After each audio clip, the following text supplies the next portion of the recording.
पिछले कुछ सालों में दुनिया भर में फ्रेंचाइज क्रिकेट का एक सुनामी आया है। IPL, PSL, big bash league 300, SA20, IL20, BPL, CPL और भी कई सारे।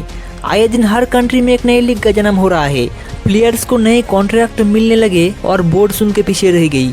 पर सवाल ये है, ये लीग्स के सच में क्रिकेट को बढ़ावा दे रही है या फिर धीरे धीरे इंटरनेशनल क्रिकेट को खत्म कर रहा है। अब सबसे पहले साउथ अफ्रीका की बात करते हैं। एक देश जिसमें Dale Steyn, AB de Villiers, Jack Kallis जैसे नाम टीम के साथ डोमिनेंस दिखाई। आज उसी देश के प्लेयर्स अर्ली 30s में रिटायरमेंट ले रहे हैं। क्विंटन डिकॉक ने 2023 वर्ल्ड कप के बाद ODI से रिटायर ले लिया। हेनरिक क्लासन जो अभी भी डिस्ट्रक्टिव बैटर है, वो लीग्स में जाके पैसा कमा रहा है, क्योंकि जो पैसा साउथ अफ्रीका बोर्ड से एक साल में कमाता है उसका 4 से 5 गुना सिर्फ 1-2 महीने लीग क्रिकेट में मिल जाता है। ऐसे में कोई क्यों टेस्ट या ODI खेले। और इस सब के बीच South Africa cricket system silent हो गया है। वो प्लेयर्स को रोक भी नहीं सकता और खुद कुछ कह भी नहीं सकता। वही अगर बात करें वेस्ट इंडीज की, तो एक वक्त था जब Brian Lara, Curtly Ambrose, sir Viv Richards जैसे लेजेंड पूरे दुनिया में राज करते थे। आज उनका best player Andre Russell, Sunil Narine, Nicholas Pooran सब लीग क्रिकेट में बिजी है। कंट्री के लिए खेलना उनका सेकेंडरी बन गया है। श्रीलंका और वेस्ट इंडीज जैसे टीम के डाउनफॉल का रीजन भी यही है। श्रीलंका एक ऐसी देश जहां कभी संगकारा, जयवर्धने, मुथैया मुरलीधरन जैसे कलाकार क्रिकेट को पोएट्री बना रहे थे, पर आज बोर्ड के पास बेसिक फंड ही नहीं है। प्लेयर्स लंका प्रीमियर लीग खेलते हैं या दूसरे लीग्स में जाते हैं। यंग टैलेंट्स कंट्री के लिए खेलने के बजाय फ्रेंचाइज का रुख करते हैं। उनका डाउनफॉल का रीजन भी वही है, पैसा, स्ट्रक्चर और ग्लोबल कंपटीशन की कमी। ऑस्ट्रेलिया जैसी टीम जिसका क्रिकेट सिस्टम दुनिया के सबसे ऑर्गेनाइज्ड माना जाता है, आज IPL के फिक्सचर्स के अकॉर्डिंग अपना शेड्यूल सेट करती है। अगर IPL चल रहा हो तो ऑस्ट्रेलिया के टॉप प्लेयर्स बिल्कुल भी अवेलेबल नहीं होते, और यही हमें पूरे वर्ल्ड क्रिकेट में देखने को मिलता है। बेन स्टोक्स जैसे बड़े नाम ने ODI क्रिकेट को छोड़ा, रीजन वर्कलोड, लेकिन IPL का वर्कलोड उनके लिए मैनेजेबल है। ऑस्ट्रेलिया के top players Maxwell, Zampa, Mitchell Marsh सब लीग्स में बिजी रहते हैं।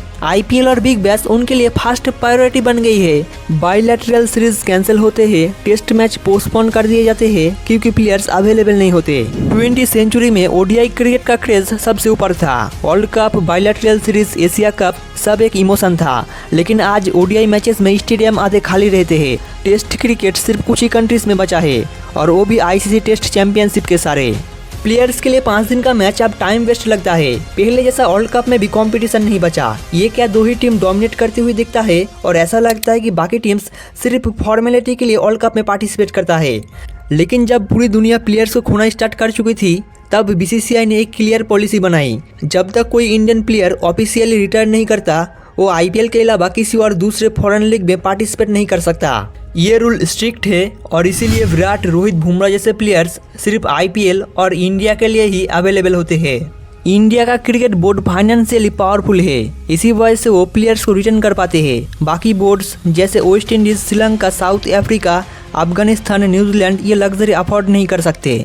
इसी वजह से सभी प्लेयर्स का सपना बन गया है IPL में खेलना। पर ये शुरू कहाँ से हुआ? 2008 में IPL ने एक नया दौर शुरू किया। शुरू में सब एक्साइटेड थे, नए प्लेयर्स, नए मैदान, नए टीम्स और बहुत ज़्यादा पैसा। पर IPL के बाद जब हर कंट्री ने अपना लीग शुरू किया, तो एक इनविजिबल सा वॉर शुरू हो गया, world cricket versus T20 leagues. आजकल का प्लेयर्स देश के लिए खेलकर साल में 1 करोड़ कमाता है, वही एक लीग में सिर्फ 1-2 महीने में 5 करोड़ कमा सकता है। जब पैसा, कंफर्ट और कम वर्कलोड साथ में मिले, तो किसी को देश, वर्ल्ड कप या ICC का फिक्र होगा क्या? और बोर्ड्स भी अब हेल्पलेस है। साउथ अफ्रीका जैसे बोर्ड के पास पैसा नहीं होता तो अपने प्लेयर्स को रोक भी नहीं सकते।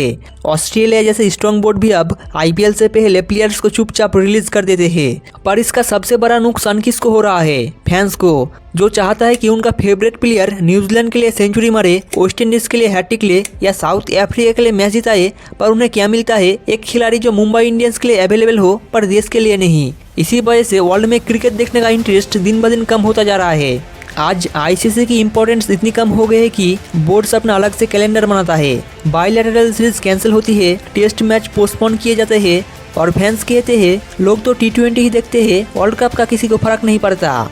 ये क्रिकेट का स्लो पॉइजन बन चुका है। अमेरिका का MLC से लेकर साउथ अफ्रीका का SA20 तक हर जगह इंडियन पैसा, इंडियन ओनर्स डोमिनेट कर दी है। क्रिकेट अब ग्लोबल नहीं, कमर्शियल बन चुकी है। देश की फ्रेंचाइज टीम एक ब्रांड बन गई है, प्लेयर्स एक प्रोडक्ट बन चुका है और फैंस एक मार्केट। अगर वर्ल्ड क्रिकेट को बचाना है तो आईसीसी को कुछ स्ट्रिक्ट डिसीजन लेना पड़ेगा। आईसीसी को सभी क्रिकेट बोर्ड के साथ मिलकर एक स्टैंडर्ड ग्लोबल कैलेंडर सेट करना होगा जिसमें हर कंट्री के लिए इंटरनेशनल मैचेस को प्रायोरिटी मिले। फ्रेंचाइज लीग्स के लिए सिर्फ 1 या 2 फिक्स टाइम विंडोज होनी चाहिए। जैसे फुटबॉल में इंटरनेशनल ब्रेक होती है वैसे ही क्रिकेट में भी इंटरनेशनल विंडो फिक्स होनी चाहिए। वेस्ट इंडीज, श्रीलंका जैसे बोर्ड के पास फंडिंग नहीं होती, इसीलिए वो अपने प्लेयर्स को लीग्स में भेजने को मजबूर होते हैं। आईसीसी को एक सॉलिड रेवेन्यू शेयरिंग मॉडल बनाना चाहिए जिसमें बीसीसीआई, ईसीबी, क्रिकेट ऑस्ट्रेलिया जैसी बोर्ड का कुछ हिस्सा विकेट्स बोर्ड को सर्वाइवल और प्लेयर रिटेंशन में लगे। और सबसे इम्पैक्टफुल रूल हो सकता है फुटबॉल स्टाइल फ्रेंचाइज सिस्टम। जैसे फुटबॉल में होता है वैसे ही क्रिकेट में भी होना चाहिए।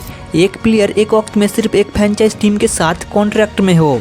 इसका मतलब ये होगा कि अगर एक प्लेयर मुंबई इंडियंस के साथ कॉन्ट्रैक्टेड प्लेयर है तो वो सेम साल किसी और दूसरे लीग्स जैसे SA20, MLC या ILT20 में नहीं खेल सकता। ये रूल खिलाड़ी के वर्कलोड को कंट्रोल करेगा और नेशनल ड्यूटी के लिए भी उनकी अवेलेबिलिटी बढ़ जाएगा। इंटरनेशनल क्रिकेट की वैल्यू तभी बने रहेगी जब बेस्ट प्लेयर अवेलेबल हो, मैच हाई क्वालिटी की हो और हर टीम स्ट्रांग रहे।